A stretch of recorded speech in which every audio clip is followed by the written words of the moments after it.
Today on Public Eye News, the FDA has okayed a fifth dose of the COVID vaccine, and Walmart is going to stop selling cigarettes in some of its stores.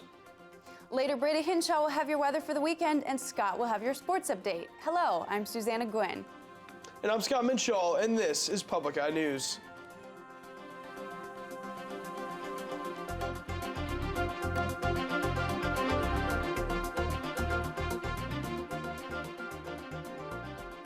As COVID cases and deaths continue to decline around the state, officials are planning to change the way they report data relating to the pandemic.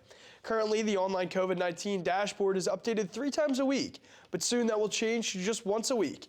Since the start of the pandemic, Michigan has had more than 2 million confirmed cases of COVID-19 and 32,758 deaths. Last week, there were 1,258 new cases and 6 deaths across the state. The Michigan Supreme Court has denied a challenge by Democratic-aligned groups of a new map for state house seats. The group who say that the new map gives Republicans in the state unfair advantages claim the map conflicts with the state constitution. The court voted 5-2 that it would not get involved. The new map was created by a 13-member commission and was outlined over 130 public hearings. And in Madison, Wisconsin, the leader of the Wisconsin Veterans Policy Board has resigned, bowing to pressure to step down as he fights child pornography charges. Prosecutors charged Curtis Schmidt Jr. with 3 felony counts of possession of child pornography on January 23rd. Schmidt has pleaded not guilty, and his case is currently pending. The day after the charges were announced, Governor Tony Evers, who nominated Schmidt to the board in 2019, asked him to resign from the Veterans Board. The Evers administration said that Schmidt has ignored all requests to step down and has so far not responded to any subsequent communication attempts. And continuing in Madison, Wisconsin, United States Representative Scott Fitzgerald and Senator Ron Johnson have introduced a bill that would require the U.S. Department of Justice to study how court systems across the country impose bail and release on suspects charged with violent offenses. Wisconsin Republicans have said that the measure is needed after Darrell Brooks Jr. allegedly drove his SUV through a Christmas parade in Waukesha last November, killing 6 people and injuring dozens of others.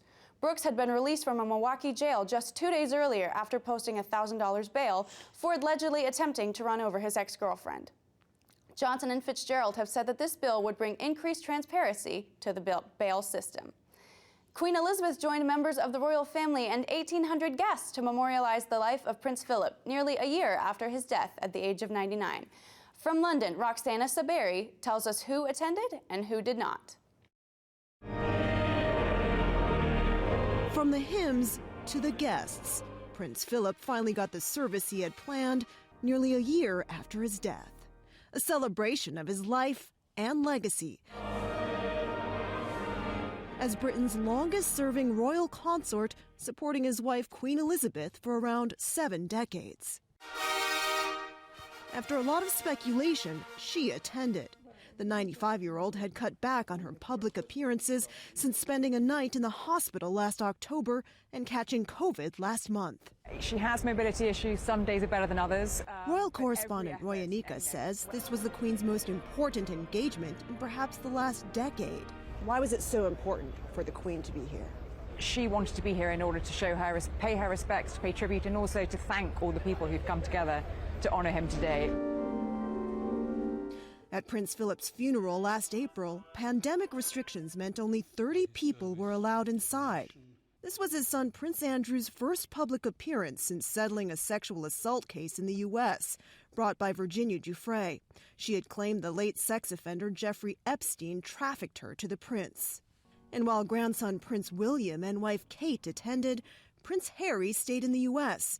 No longer a working member of the royal family, he's in a legal dispute with the British government over security arrangements for him and his young family when they travel to the U.K.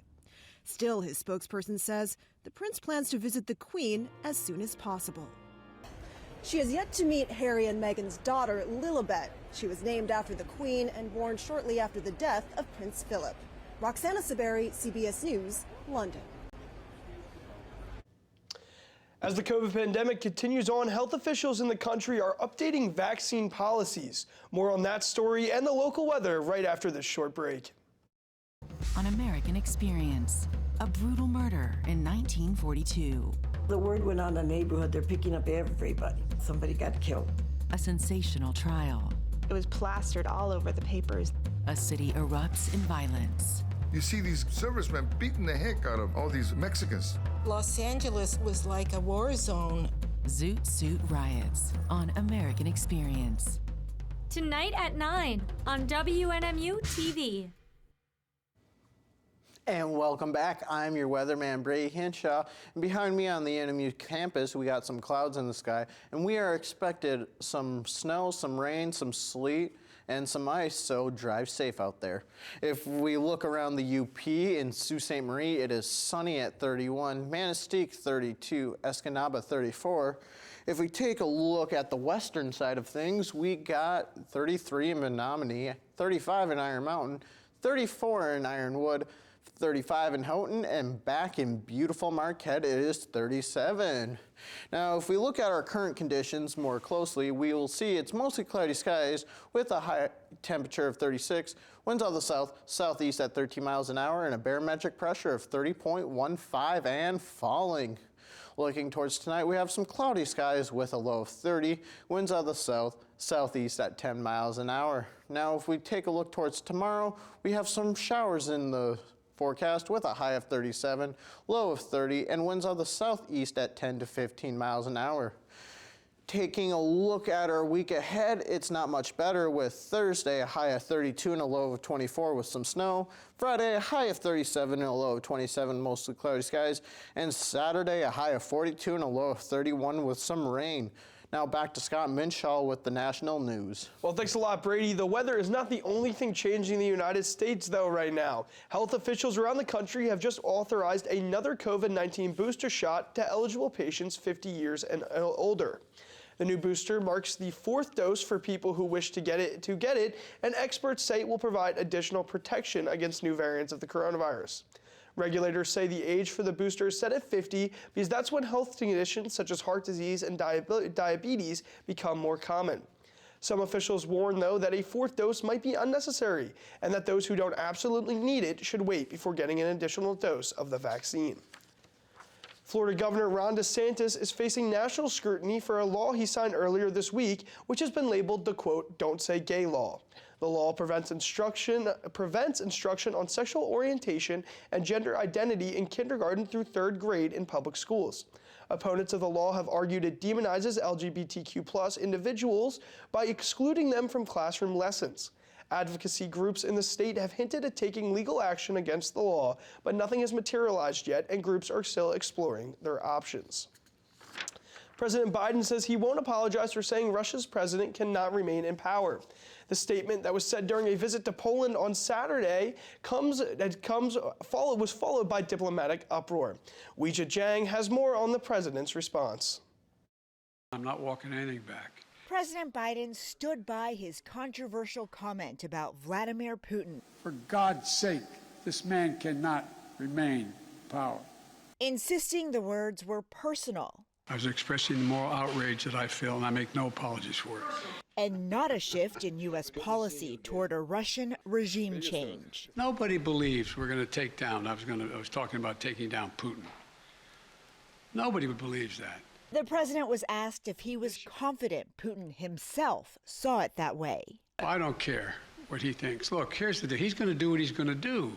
Putin's top spokesman called Mr. Biden's comment alarming and said only the Russian people will decide who is in power. This is completely unacceptable. It's not for the United States president to decide who is going to be and who is the president of the Russian Federation. He also issued a warning to NATO. We do afraid of NATO's getting closer to our borders with its military infrastructure. Please take care of that. Don't push us into the corner. President Biden dismissed criticism that his remarks further provoked Putin and that they weakened the NATO alliance. The Pentagon just announced that the U.S. has sent 6 Navy aircraft fighters known as Growlers to Germany, not to be used over Ukraine, but to beef up NATO's defense. The equipment can be used to confuse enemy radar in the sky. Weijia Jiang, CBS News, the White House. And don't touch that dial. Right after this short break, we'll be back with your sports update. Stay tuned. On Cool the Midwife. Sister, What's the matter? I might be sick. Homelessness is all relative.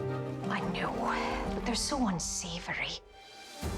She could always sing. A girl with a gift is a woman with potential. I shall make sure she passes all responsibilities to me. I am content to step into the breach. Sunday night at 8 on WNMU-TV.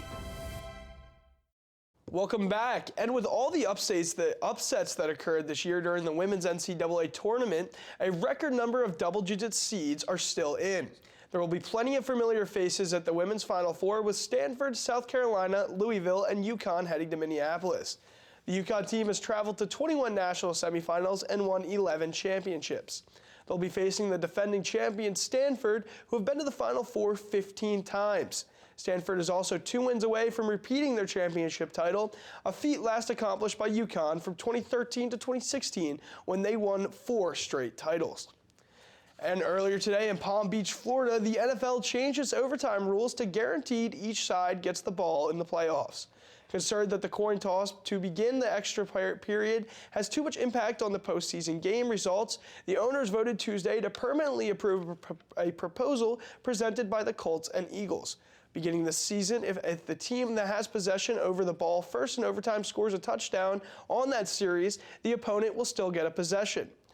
The owners also approved an anti-tampering rule that prohibits a team from seeking an assistant GM from asking for an interview until after the draft. In Ottawa, at the age of 62, the owner of the Senators, Eugene Malink, has died from an illness as of Monday evening. The team announced Malink's death with a statement from his family that mentioned his courage and determination through the unknown illness. The statement did not explain what the illness was, and a team spokesman did not immediately respond to a message seeking additional details. He had owned the Senators since 2003, when he bought the NHL club for $92 million. Ottawa reached the Stanley Cup final in 2007, losing in 5 games to the Anaheim Ducks. Not only was he in the NHL world, but Malink was also a successful thoroughbred horse racing breeder, twice being named Canada's top owner. His horses won all 3 sections of the Canadian Triple Crown, including Archer's Bay capturing the '98 Queen's Plate and the Prince of Wales Stakes. Malink was later inducted into the Canadian Horse Racing Hall of Fame in 2017. Well, that's all I have in the sports world, Susanna, but it sounds like there's some interesting things going on around the rest of the country. Yes, absolutely, Scott. And in New York, Walmart will no longer be selling cigarettes in some of its stores, even though tobacco sales account for a significant portion of revenue for the retail giant. The Wall Street Journal cited unnamed sources on Monday that select stores in Arkansas, Florida, New Mexico, and California will be ceasing to sell cigarettes in the near future. Walmart is joining other retailers such as Target in 1996 and CVS Health in 2014 to no longer offer the divisive product on its shelves. According to a Walmart company representative, decisions about removing cigarettes will be made on a store-by-store basis. And you've heard of school supplies drives and can drives, but an Alabama school is kicking it up a notch by donating a missile and a tank-like carrier, which of course is painted red, white, and blue to a local veterans museum. The MGM-52 Lance missile and the M752 launcher, once capable of delivering nuclear weapons before deactivation at the end of the Cold War, have sat outside a local Athens, Alabama high school for decades. Originally donated to the school's ROTC program in the 1970s, the missile and carrier have been hauled to the museum to prepare for some much-needed restoration work.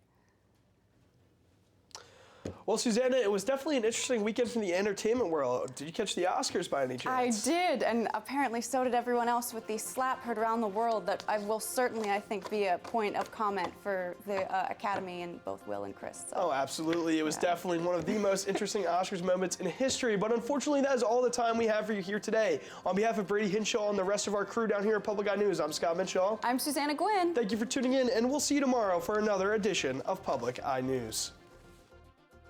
The preceding program was produced by WNMU-TV, Northern Michigan University Public Television, in studios located in Elizabeth and Edgar Hardin Hall.